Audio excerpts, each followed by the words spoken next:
Space Exploration Technologies Corporation, in short SpaceX, is an American spacecraft manufacturer, launcher, and a satellite communications corporation headquartered in Hawthorne, California. It was founded in 2002 by Elon Musk with the stated goal of reducing space transportation costs to enable the colonization of Mars. The company manufactures the Falcon 9, Falcon Heavy, and Starship launch vehicles, several rocket engines, Cargo Dragon and Crew Dragon spacecraft, and Starlink communications satellites. SpaceX is developing a satellite internet constellation named Starlink to provide commercial internet service. In January 2020, the Starlink constellation became the largest satellite constellation ever launched, and as of September 2022 comprises over 3,000 small satellites in orbit. The company is also developing Starship, a privately funded, fully reusable, super heavy lift launch system for interplanetary and orbital spaceflight. It is intended to become SpaceX's primary orbital vehicle once operational, supplanting the existing Falcon 9, Falcon Heavy, and Dragon fleet. It will have the highest payload capacity of any orbital rocket ever built on its debut, which is scheduled for 2022 pending a launch license. SpaceX's achievements include the first privately developed liquid propellant rocket to reach orbit around Earth, the first private company to successfully launch, orbit, and recover a spacecraft, the first private company to send a spacecraft to the International Space Station, the first vertical takeoff and vertical propulsive landing for an orbital rocket booster, first reuse of such booster, and the first private company to send astronauts to orbit and to the International Space Station. SpaceX has flown and landed the Falcon 9 series of rockets over 100 times. In early 2001, Elon Musk donated $0.1 million to the Mars Society and joined its board of directors for a short time. He was offered a plenary talk at their convention where he announced Mars Oasis, a project to land a miniature experimental greenhouse and grow plants on Mars, to revive public interest in space exploration. Musk initially attempted to acquire a Dnepr ICBM for the project through Russian contacts from Jim Cantrell. However, 2 months later, the United States withdrew from the ABM treaty and created the Missile Defense Agency, increasing tensions with Russia and generating new strategic interest for rapid and reusable launch capability similar to the DCX.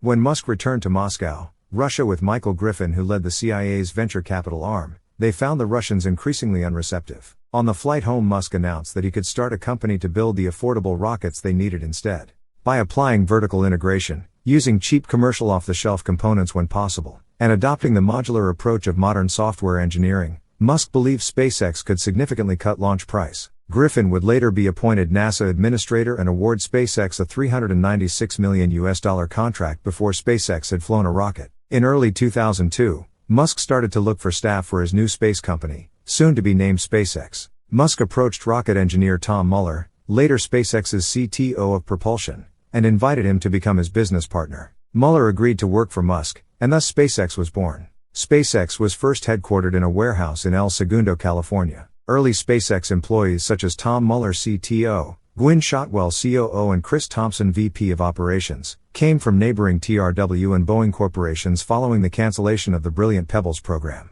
By November 2005, the company had 160 employees. Musk personally interviewed and approved all of SpaceX's early employees. Musk has stated that one of his goals with SpaceX is to decrease the cost and improve the reliability of access to space, ultimately by a factor of 10. On 27 May, 2020, NASA launched people into space from U.S. soil for the first time since 2011, when the Space Shuttle Atlantis roared aloft on its final voyage. This time, astronauts will be riding to the International Space Station in short ISS, not on a NASA rocket, but aboard vehicles bought from the private space company SpaceX, the Dragon 2 capsule atop a Falcon 9 rocket. The occasion marks yet another milestone for the private California company, which over the past decade has gone from underdog to dominator. SpaceX now handles about 2/3 of NASA's launches, including many research payloads, with flights as cheap as $62 million, roughly 2/3 the price of a rocket from United Launch Alliance, a competitor. SpaceX's goals are not limited to low Earth orbit. Last month it was selected to design a moonlander, and it is steadily testing a huge heavy lift rocket, called Starship, that could carry people to Mars. Researchers see both benefits and risks in the company's increasing power. It has lowered the cost of spaceflight through innovations such as reusable stages and fairings, saving NASA money.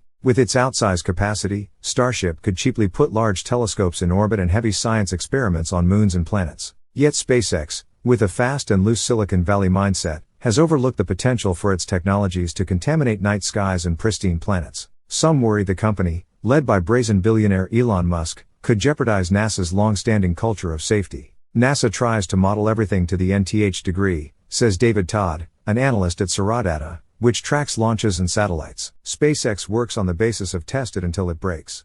Between 2006 and 2008, the first 3 flights of its Falcon 1 rocket ended in failure. SpaceX pivoted to a larger Falcon 9 rocket in 2010, and began to deliver cargo to the ISS for NASA 2 years later. Since then, its ambitions have grown. A lot of other space companies are trying to win contracts, says Jonathan McDowell, an astrophysicist at the Harvard-Smithsonian Center for Astrophysics, in short CFA. SpaceX is trying to get to Mars. It turns out that having a goal can be economically successful.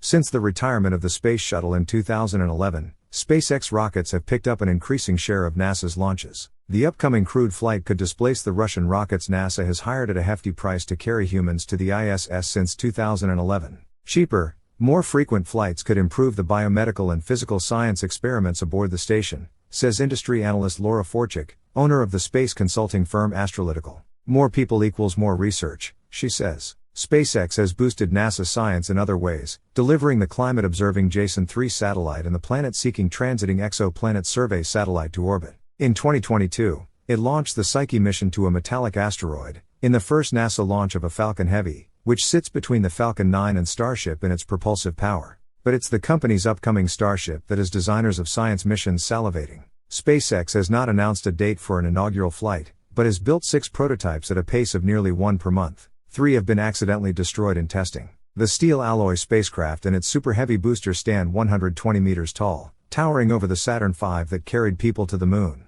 Last year, Musk said full reusability and thrifty use of propellant would drop the cost of each Starship launch to $2 million.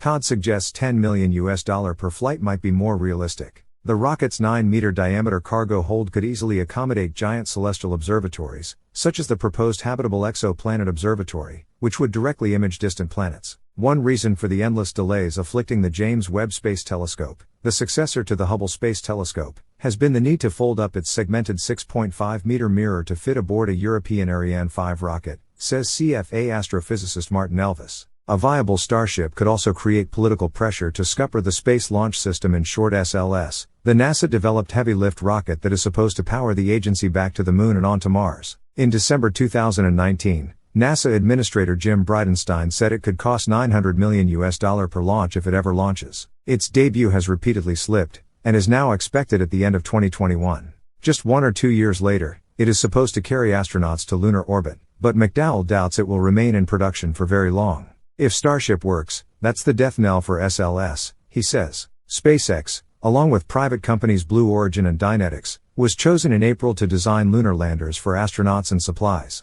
SpaceX put forth the Starship spacecraft as its lander, which could launch atop its own booster or a NASA-built one. There would be plenty of room for scientists to piggyback experiments, such as a radio telescope to peer back to the earliest era of galaxy formation from the Moon's far side, says Steve Clark, NASA's Deputy Associate Administrator for Scientific Exploration. Yet SpaceX's haste to go big could also cause trouble for scientists. The Starship lander will be much heavier than the spindly lunar module of the Apollo missions. The dust and rocks it kicks up could rise into lunar orbit, creating an interfering haze for other landers and threatening satellites and outposts, Elvis says. The company's long-standing goal to colonize Mars has the potential to contaminate the planet with terrestrial microbes that could confound researchers, he adds. SpaceX did not respond to requests for comment for this article. In recent months, the company has aroused the ire of astronomers with the launch of hundreds of Starlink satellites, which are intended to deliver high-speed internet to remote areas. From the ground, the satellites appear surprisingly bright because of their low orbits, and they have left disruptive trails on the cameras of survey telescopes. I don't think they intended to screw up people's skies, says Megan Donahue, president of the American Astronomical Society. It was just because nobody asked that question of them. SpaceX is trying to mitigate the issue. Some satellites in the next batch, set to launch soon after the crewed test, will be blackened and equipped with visors that block sunlight. Donahue praises the company for working with researchers to address the problems. We're all into science, she says. But the episode has reminded space scientists not to underestimate SpaceX's potential impacts on their fields. Although Musk is often too bullish about the timescales for his projects, McDowell says, he tends to realize his dreams in the end. Musk has strengths and weaknesses. His over-optimism is kind of both dot and quat.